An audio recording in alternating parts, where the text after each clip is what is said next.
Wali ini ada yang bersembunyi dengan penampilannya yang biasa-biasa aja. Dan saya sudah sering mengatakan walinya sufi itu soleh-soleh Pak, pakai serban, mungkin pakai kopiah, penampilannya soleh lah. Itu wali sufi.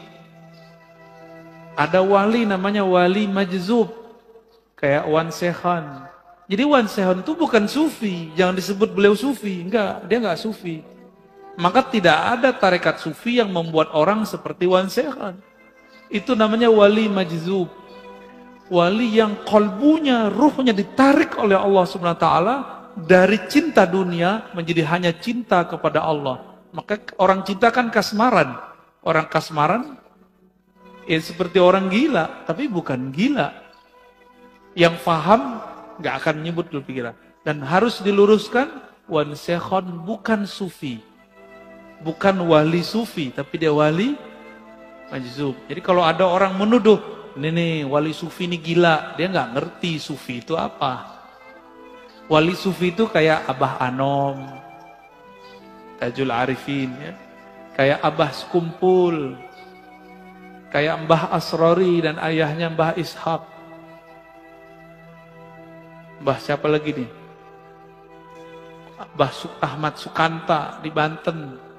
Nah, itu wali sufi namanya. Syekh Nawawi Al-Bantani itu wali sufi, rapih, nggak abrakan. Kalau wali majzub ya abrakan Pak, dan itu bukan sufi, tidak bisa ngangkat murid, cuma bisa ada orang khidmah kepada dia, dia dapat berkah, tapi itu bukan kurikulum tasawuf. Buka kitab ini nggak ketemu namanya wali majzub, bisa dijadiin guru, nggak ada. Jadi seperti Wan Sekhon itu tidaklah dapat bisa dijadikan mursyid. Beliau asik dengan mahabbahnya, nggak bisa. Gimana orang mau berguru kepadanya? Jadi itu bukan wali apa sufi, tapi wali apa? Wali majzub. Terus yang ketiga ada wali yang menyembunyikan ma'rifatullah dalam dirinya dengan cara melakukan, menzahirkan hal-hal yang membuat orang mencelaknya, disebut wali malamatiyah. Ini tersebut dalam kitab Imam Ahlus Sunnah, Al-Imam Suhrawardi, kitabnya Awariful Ma'arif, murid dari Syekh Abdul Qadir Al-Jilani yang disepakati ketasawufannya, kesufiannya. Malamatiyah ini, kalau dia ketemu dengan orang yang satu channel dengannya, baru dia tunjukkan baju kewaliannya. Tapi kalau di depan orang-orang biasa, kayak kita-kita ini, dia tunjukin yang aneh-aneh Pak. Yang kira-kira kita nggak akan mengira kalau dia menyimpan ma'rifatullah di kolbunya. Masa si wali begini? Gitu. Masa si wali pakai celana pendek? Misalnya gitu Pak. Itulah kalam Ibnu Athaillah Sakandari dalam kitab Ibnu Athaillah. Subhana man satara sirral khususiyah bizuhuri al-bashariyah. Sungguh hebat Allah. Allah sembunyikan agen-agen ma'rifatnya dalam rupa sisi manusiawi. Kadang pedagang kelontong, mungkin dia seorang sopir angkot, sopir Grab, siapa tahu, wallahu alam. Bukan berpenampilan kayak kiai, kayak ustadz. Jadi kalau wali sufi mirip sama kiai. Kalau majzub, ya suka-suka dia abrakan. Wali malamatiyah seperti kisah Nabi Musa dan Nabi Khidir. Nabi Khidir menunjukkan maksiat Pak di depan Nabi Musa, benar nggak? Maka antum nggak akan kuat ketemu wali malamatiyah, bisa kafir, mending nggak ketemu.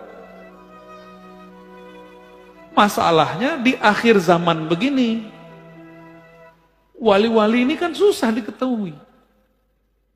Dan besar kemungkinan wali al-ghaus di akhir zaman nanti malamatiyah. Nabi Musa aja gagal Pak. Tapi dianggap berhasil dengan syafaat dari Allah. 3 kali dia ingkar. Benar gak? Nabi Musa bisa ingkar. Loh kita siapa? Kita bukan Nabi Musa. Kalau Allah tidak menakdirkan kita bisa terima, tidak membantu rohani kita bisa nggak kenal-kenal tuh sama wali Malamatiyah ini. Wali Malamatiyah ini punya trauma dengan iblis. Iblis itu dulu namanya Azazil.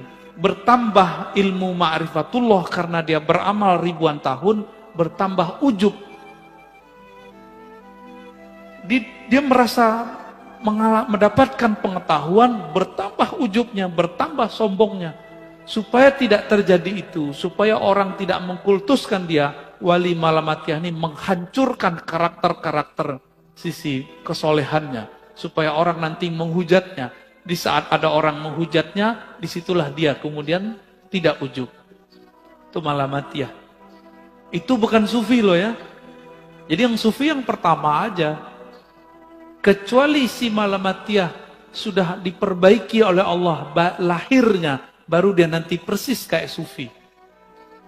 Kapan itu kita nggak tahu, ya. Dan di akhir kata Imam Zarruq, definisi sufi ini tasawuf itu banyak. Tablugh nahwal alfain. Beda imam, beda pengalaman. Kira-kira ada sekitar 2000 definisi tasawuf. Namun semuanya berpulang kepada satu hal. As-sidqut tawajjuh ilallah. Kesungguhan, kejujuran, kebenaran bertawajuh menghadapkan diri kepada Allah. Jadi itulah awal dari doa iftitah, wajjahtu wajahiyah. Itulah tasawuf. Supaya mencapai wajjahtu bisa jutaan cara. Itulah namanya tarekat sufi. Jadi tarekat sufi itu bagaimana koneksi si hamba saat mengatakan wajjahtu wajahiyah. Tadi waktu baca doa iftitah nyambung nggak kepada Allah? Enggak kan? Karena belum punya torikotnya. Ya, belum punya sidqut tawajuh. Lisannya ngomong, kolbunya nggak ngikut. Yang disebut sidik, lisan mengatakan wajah tuh, kolbunya langsung berkiblat kepada Allah Subhanahu wa Ta'ala. Berdasarkan itu, kata beliau, apapun kata orang tentang kezindikan tasawuf itu bersumber dari kebodohan mengenai hakikat tasawuf. Ya, jadi tolong sama-sama kita luruskan.